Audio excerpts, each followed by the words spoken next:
สบายดีน้องโดยสบายดีโดยแม่น้องที่โทรหาอายแต่เช้าบอกให้อายมาแปลงรถให้เหมือนบ่โดยแม่รถน้องเป็นยังโซหยันก็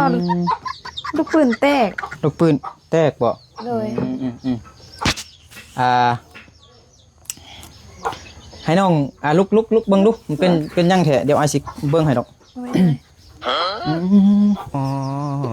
เด้อวันนี้อายเอากระแจมาครบใครยางเนาะใครยาก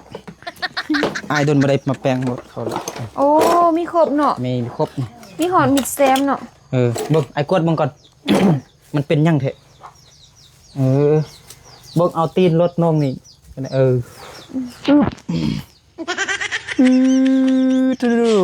ใส่ไฟกับยาวแท้ว่าเนาะป้าดมึงน้องไปเย็บขี้ต้มอยู่ใช่มากมันคือว่ามีกินมันแม่นขี้ต้มนะมึงต้องตัดใส่ไฟก่อนใส่ไฟมันยาวพุ่นค่อยๆเด้อไอ้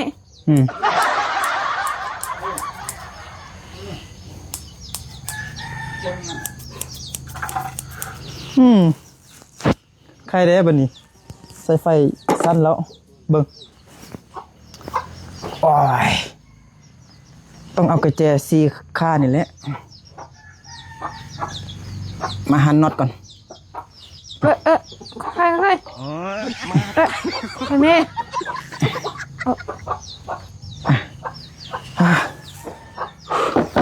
ว้าชุบเบิ่งสิได้ต่อใส่ไฟมาบนนี่ลูกปืนก็แตกเบิดเบิ่งอันนี้มาแปลงสายไฟเบิดนึงก่อนเอาครีมนี่แปลงสายไฟก่อนบ่เห็นสายทองมันนะโอ้ยค่อยไหมทำไมนะโอเคได้แล้วเดี๋ยวเบิ่งอัน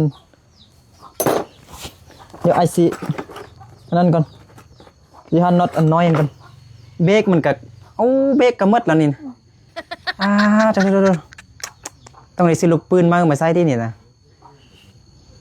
ผู้ใดบ่แม่นเขายืมรถน้องขี่บ่หรือว่าจังไดบ่มีแต่พัวน้องขี่มีแต่พัวน้องขี่พัวน้องก็บ่ประโยชน์เนาะขี่รถแล้วบ่เบิ่งบ่กดกล้าเบิ่งแน่เดี๋ยวเกือบเสร็จแล้วไอ้แป้งโซ่บนนึงกัน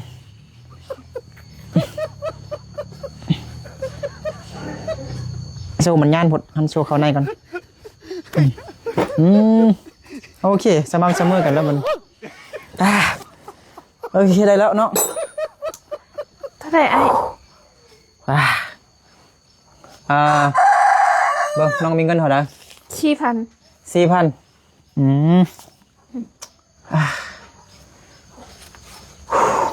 ไอ้บ่เอาก็ได้นี่ไอ้แปลงฟรีให้ไอ้ดีตัวน้องเด้เด้อเด้อไอ้เด้อพวกน้องมาอยู่บ่อย่าว่าเฮ็ดเลยพวกน้องเดี๋ยวพวกน้องเห็นเด้ออย่าเรียกเดี๋ยว